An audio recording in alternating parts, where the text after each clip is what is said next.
And I'm just really thankful that I'm working with Cebu Pacific now, and I have no regrets at all. Always remember the whys on why did you apply, why you want the job, and Don't give up. Yeah. Be resilient in facing those rejection, and at the same time,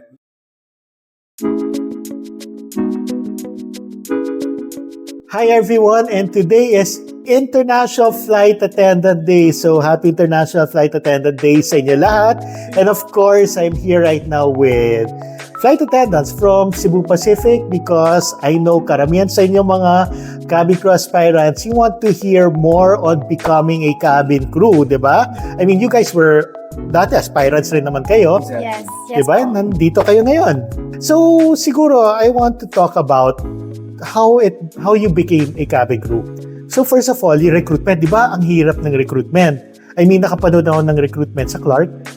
Di ba? But, on your end, ano yung best advice mo for cabin crew aspirants who want to become a cabin crew and, you know, they have to go through the process of recruitment? For me, it's true what they say. Try and try until you succeed talaga. And there are times that you will ask yourself, kaya ko ba ba? Or if I should give up. And for me, with all of the challenges that we face, being a flight attendant, just keep on trying and keep your head strong. for me, I really do agree with that. And at the same time, when it comes to rejection, it's actually a redirection. You know, Tama yun. in some flights, di ba, meron tayong mga reroute, Yes. kanya meron tayong mga diversion. So I think you also apply that when it comes to cabin crew application. And when it comes to the interview, it's plotted naman eh. You get to be emailed when is your interview, and always come prepared. You always study for the about the company that you are applying for, and at the same time, you study the culture of the company, and some parts of it may be technical on the being a cabin crew, and your attitude towards the application is a must.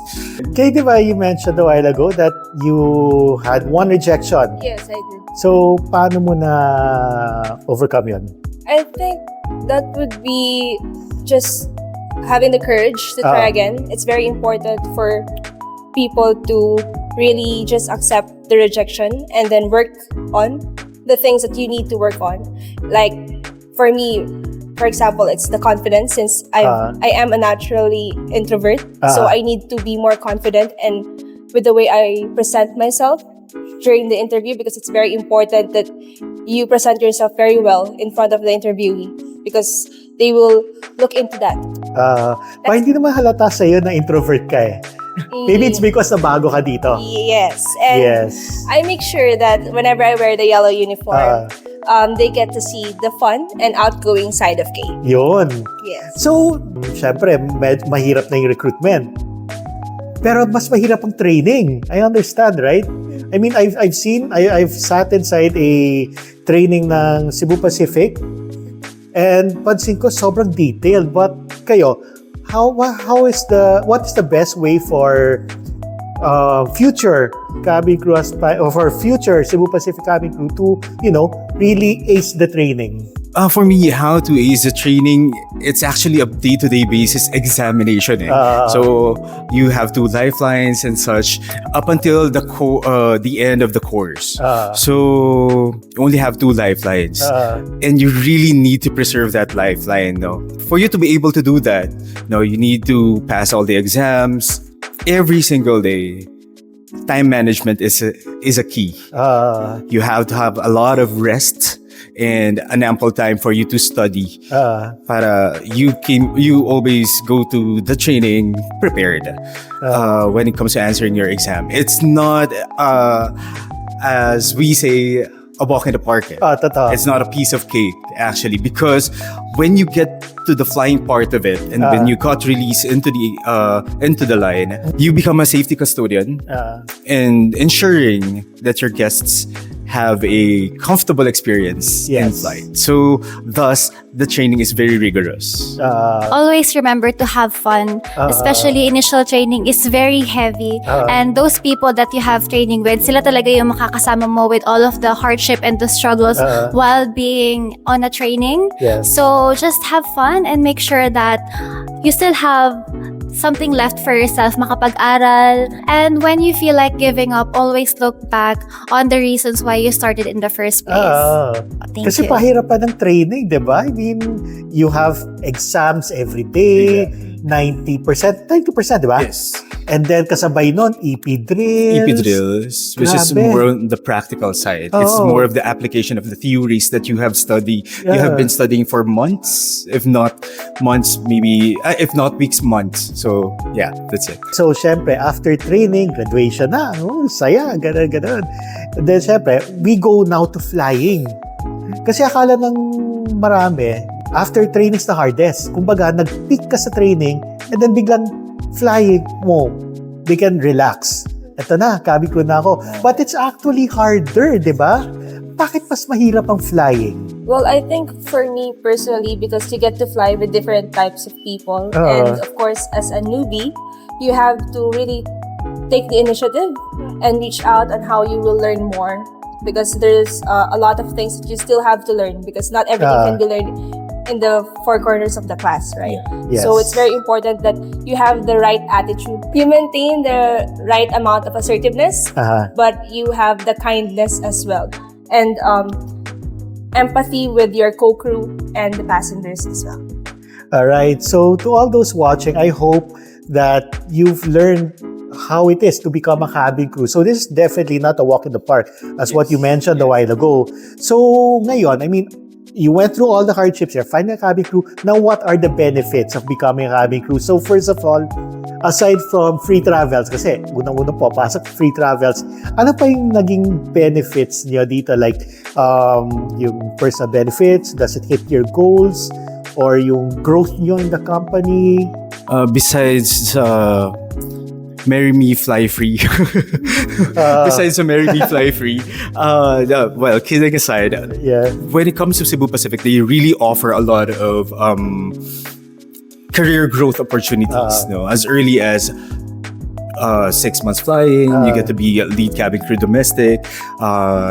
2 years flying as lead cabin crew domestic, you can apply for lead cabin crew international. Yes. And while you are still flying, you get to be part of the management, wherein you can be line checker, line trainer. So there are a lot of opportunities where Cebu Pacific immersed you. But in terms of, let's say, personal growth, kumusta naman? Personal growth for me, nagkaroon ako ng character development as you're dealing and encountering a lot of people. Not only you think about the passengers, but also the colleague. Every day you fly with different colleague, and being not only as a leader but also as a team player, because you manage crew as a lead, and at the same time you get to fly as a regular cabin crew and be Yes. part of a team as well.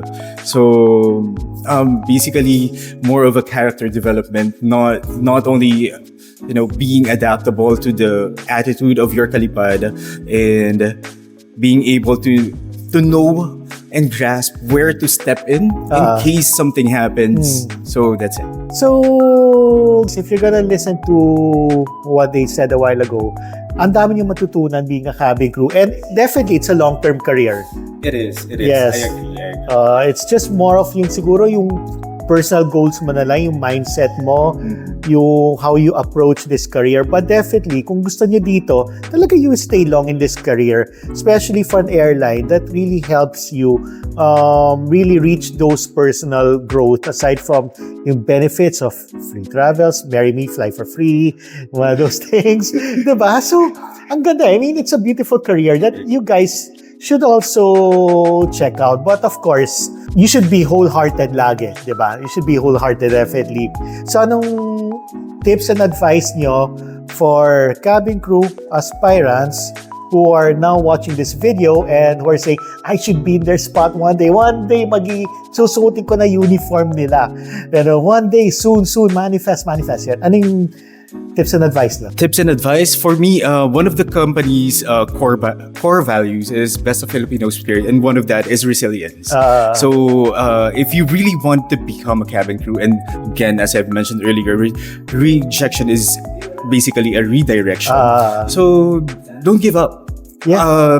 Be resilient in facing those rejection, and at the same time, learn what are the things that you need to improve on for you to be able to be qualified when you apply when you do your next application. Don't give up, and once you set foot on that dream, don't ever take it for granted, because you know there's a lot of challenges or difficulties that you may face, and as long as you keep your head strong and keep on working on your dream, kayang-kaya natin to. Well, for me, I think a tip would be to always have a courage in the things that you do.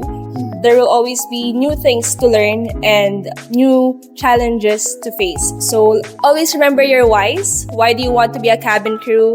And why did you apply? So I hope you enjoyed this video wherein we talked about becoming a cabin crew, especially today is International Flight Attendant Day. And thank you guys. Thank you to the Cebu Pacific cabin crew who really enlightened you on how it is to become a cabin crew, from recruitment all the way to training, and of course the benefits of becoming a cabin crew. Kasi syempre, yung pinagdaanan nyo mahirap, di ba? So of course, ito yung ito yung kapalit naman na benefits of all what you went through, right?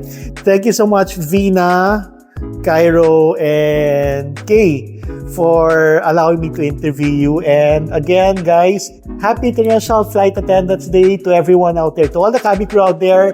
Enjoy your day. It's gonna be a good day for you. We celebrate your dedication and your hard work in this profession. To all cabin crew watching today, happy International Flight Attendants Day from all of us here. Happy International Flight Attendant Day to everyone. Thank you for watching, and till next video. Bye everyone.